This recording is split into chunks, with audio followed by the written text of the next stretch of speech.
really a great amount of talking about. Yeah. No. It's like I said, whether you did it or not isn't up for the discussion. Okay, well.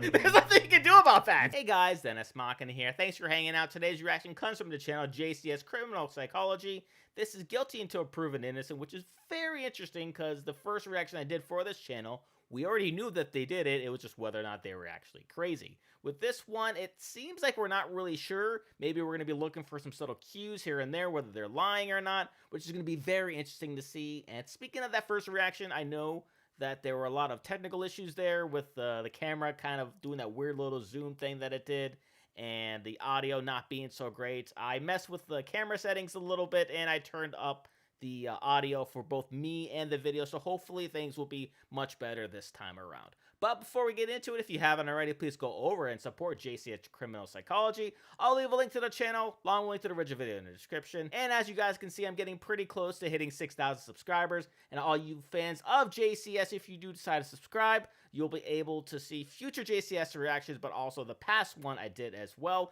And it is super easy to do. All you have to do is just first go right below this video, give that like button some love, and then click that big red button there. And without any further ado, let's go. With respect to interrogation analysis, it's no secret the benefit of hindsight gives you a considerable advantage when evaluating information. When you know a subject is guilty, it allows you to exclusively look for guilty behavior. The knowledge of outcome highlights the imperatives while stripping away non-essentials. And this allows you to calculate certain things that would otherwise be overlooked by cause of your own doubt. Hindsight is 20/20. Everyone is well aware of this aphorism, and what's fascinating is that it not only applies, but is far more compatible to the innocent than it is to the guilty. The reason for this is because the information you have to scrutinize is reduced when dealing with innocent subjects. When you remove the versatile factors of misdirection and trickery, you're left with relatively straightforward behavior in comparison. Of course, the argument that everyone is different and can react in a different manner has merit. Human beings are unique, and there will always be exceptions to every rule, especially when you take into consideration that trauma can cause atypical behavior. Yet, atypical behavior and guilty behavior are generally distinguished from each other with relative ease. And that brings us to example number 1. 37-year-old Michael Dixon, described by his peers as popular, friendly, but also unassuming and reserved. A self-professed introvert who turned down a job as a trade show presenter due to his fear of public speaking, and kept his position as a trade show assembler instead.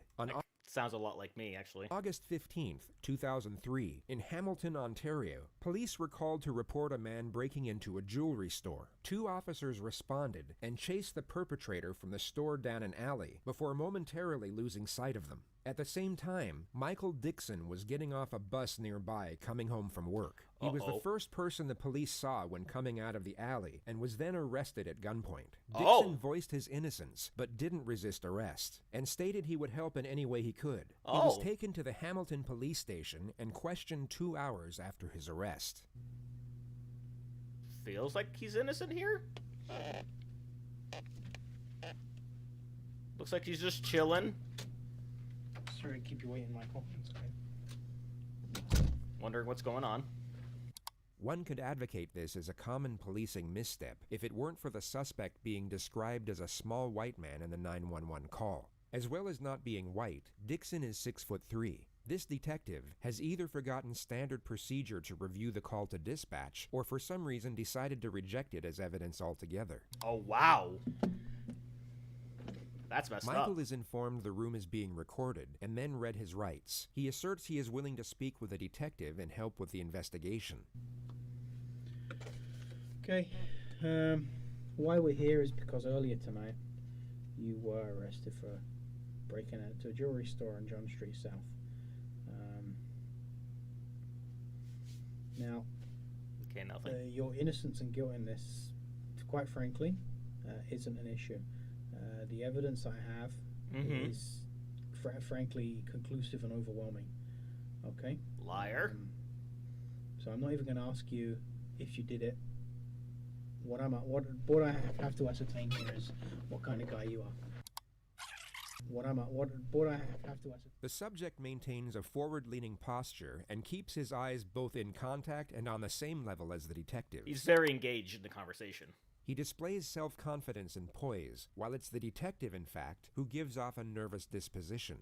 What Michael just did is known as a non-verbal challenge in forensic psychology. So let's break it down into components. Okay.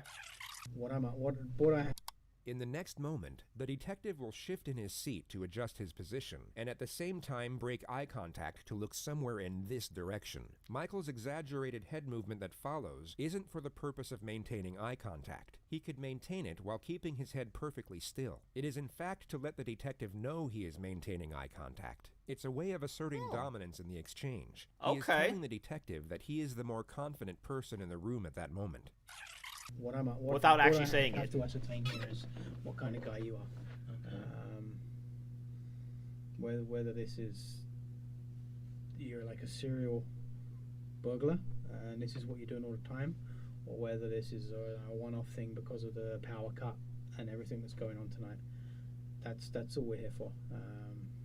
Okay, I understand your position. Like I say here, I didn't do it, and you've heard that a million times, I'm sure, in your career, but it's just, ask me questions. That's all I can do is answer them, I guess. I've got no questions to ask you. I mean, why did you do it? That's basically, that's my only question. I'm coming from that position, and since I'm saying I didn't do it, I really don't have an answer for you except to say I didn't do it. I guess we haven't really got a great amount of talking about. Yeah. No. It's like I said, whether you did it or not isn't up for the discussion. Okay, well.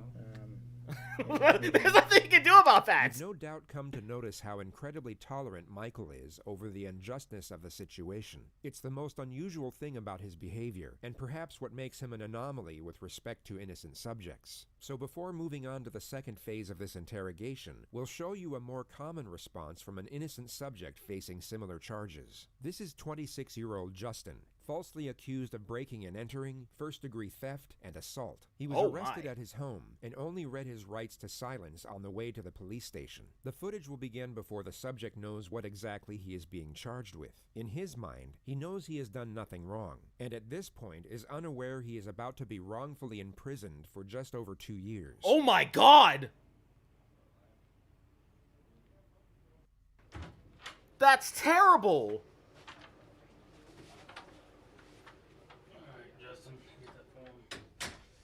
You know what I read you earlier? The 19th of February. 2 days ago, so it'll be Tuesday. Mm-hmm. All right. About 5, 6 in the morning. Where were you at then? I was at my mother's house. You call her and ask her. I was downstairs asleep. Did she know you were asleep at that time? Yeah. He doesn't see the interrogators as a threat, but more of an inconvenience. His responses are short and concise. He does not seek approval. He only responds to a question or states a point. I mean, did she see you sleeping at that time? Yeah, I don't never leave. If I ain't doing nothing, I stay at my mother's house. So I'm not working, I'm at home. Mm-hmm. You didn't go to labor ready that day or nothing looking for a job? Yeah. Okay. That morning, house got broken into. Okay. The detective's strategy is to reveal the charges in a periodic manner. Getting a confession to one charge at a time is far easier than gaining admission to all of them at once. The plan is to reveal the break-in and robbery charge first, then reveal the assault at a later stage. The detective goes on to explain that the accuser named Candy said she saw him loitering around her house in the evening hours of the night, and a short time later witnessed him break in and steal a multitude of valuable items. The detective then explains that she picked him out of a 12-picture lineup of suspects. Oh. She says you broke in her apartment. Okay, well tell me why... Justin is now aware of the burglary charge, which holds a possible 20-year prison sentence due to previous convictions. Oh. He will now begin to forcefully assert his innocence, and each time he does so, will bring forward his posture and strengthen his vocal emphasis while making the assertion. All right, so I mean, she's saying that I was there before. Yeah, She's saying, there it is. She's saying she's seen my face before the break-in happened. Yep. I didn't break in her house. I don't know who she is. I don't know what you're talking about. I don't know no girl named Candy. None of that shit, man. Why is she saying that you're I don't know why she's saying I don't know why, I don't know. Yeah, What were you doing she's there? getting was not very there. agitated. I don't know this girl Candy. The only Candy that I even heard of is this guy I know named Tim Stahl dates her. The person he just mentioned was the accuser's ex-boyfriend. Okay. That's it. How do you know Tim Stoll? I grew up with the dude, man. The accuser's testimony was later picked apart in court. She was caught lying on the stand multiple times, and Justin was exonerated. He was proven innocent not just beyond all reasonable doubt, but essentially beyond all doubt. Last thing I heard about them two, she had him arrested for domestic violence. That's all I know about this girl Candy. I ain't never went in that girl's house, none of that shit. I didn't do that shit. As God is my fucking witness, I did not do it. Okay. I used to be a piece of shit. When I got out of the fucking penitentiary, I told myself, "Boy, going back. I ain't done nothing but work my fucking ass off the entire time I've been out." Can you prove, other than Sounds you good to saying me. did not, is it that morning?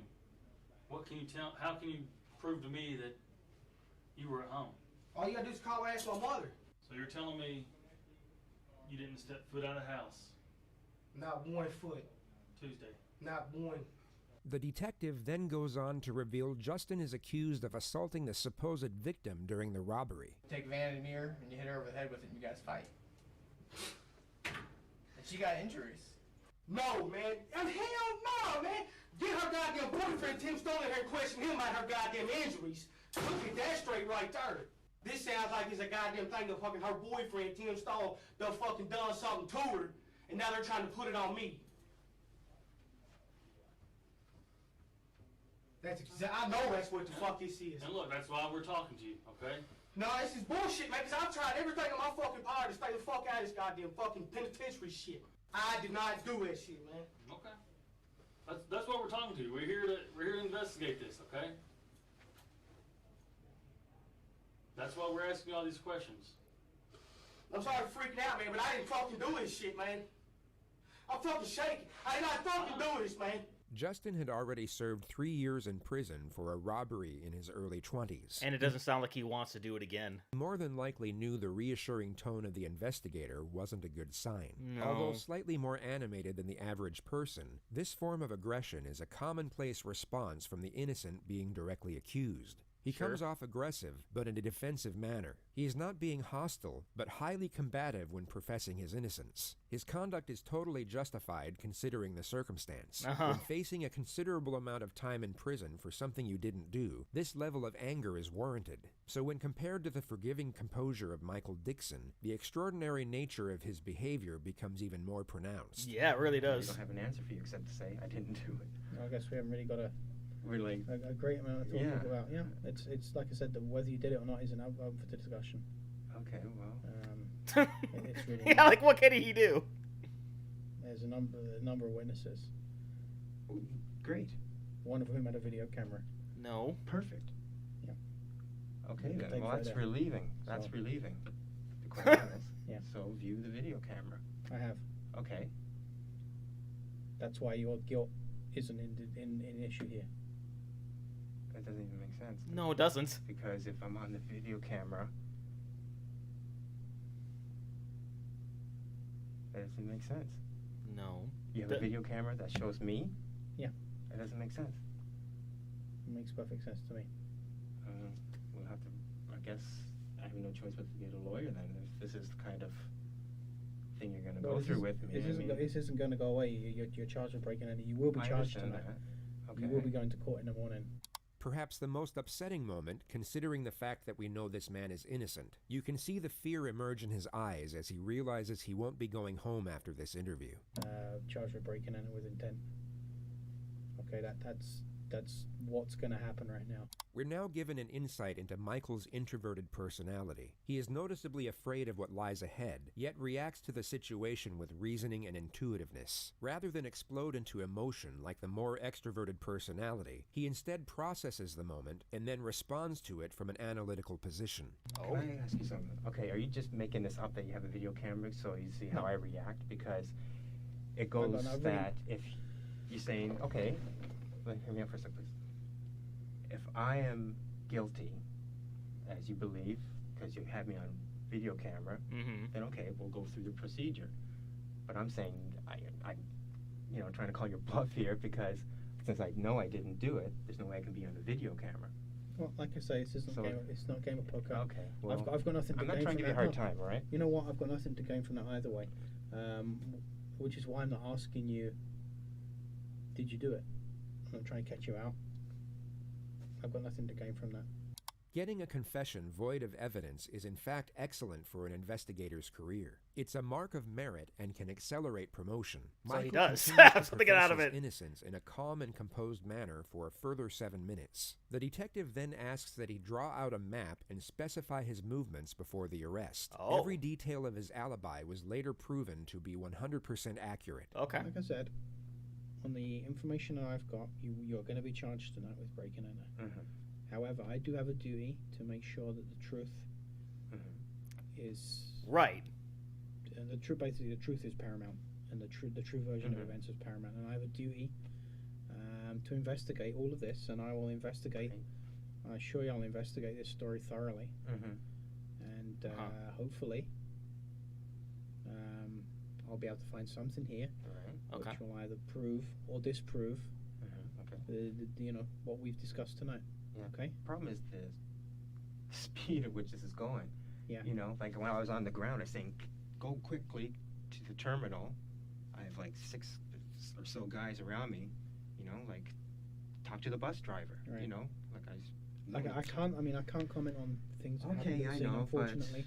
But now I'm left hanging, right? Now I'm looking at this. I mean, this is basically on the evidence I've got. This is the only course of events that can take place right now. But I will certainly make sure that this is looked into thoroughly. Okay, I can give you my word on that. That's my duty. That's what I have to do. Okay, I trust you will. I was just wondering, can I make a phone call? Because I'm supposed to be at work at 8 a.m. You're not going to be able to be at work. I know I'm not going to be able to, but I like to phone ahead. I can arrange that you get the phone call to let someone know that you're not going to be at a place, yeah. So I'm hanging out in that room till 10? No, we'll be taking you downstairs to a larger custody facility which you have downstairs. That's not so fun. It's not a pleasant place in a while, but it's only for a few hours. Okay. Okay. From court tomorrow, what happens there? I don't know. Okay, well, And I will look into all of this. I trust you will, yeah. I will. I trust you will. I'll make sure we got the whole picture. Okay. Sure. Okay. Well, thank you, I guess. All right. Okay. I'm in an enviable position, and I understand the process. I'm not satisfied with it. That's what I'm saying. No, I wouldn't be either. I don't expect that you're going to be happy with it. And I'm thinking, no disrespect to you, but I know someone sitting in this chair has probably lied to you a million times, right? So I'm thinking, what can I do to convince you? I tried to give you the information. You've been very good with me, and I try and treat everybody as an individual. Okay. And my main aim is 2 things: is that you get your rights that you're entitled to under the Constitution of Canada, and that you're treated decently, and that the truth comes out. The truth eventually did come out, but the suspect wasn't treated decently. He was kept in jail for 3.5 days before a separate investigator looked into his alibi witnesses and checked surveillance of the area in question. He was then exonerated immediately. A civil trial ensued, and Michael was awarded $46,000 in punitive damages. Wow! The interrogating officer and 3 other investigators were all demoted and suspended without pay. Wow! Damn! Holy crap! 3.5 days before they even... Oh my god, that's terrible! But good on him, he got paid from it, but god damn! Wow, I mean, I would say that I hope that doesn't happen often, but I feel like with, the criminal system sometimes, stuff like this happens. But damn, that's also very interesting to see, like, the different sides of it, right? You got the demonstrative side that's, like, very adamant, very vocal, very, like, he's scared, obviously, and he expresses that in a different way from this guy who's a lot more calm. I kind of feel like if that was me in that situation, I feel like I would be afraid because, all that stuff kind of, scares the hell out of me.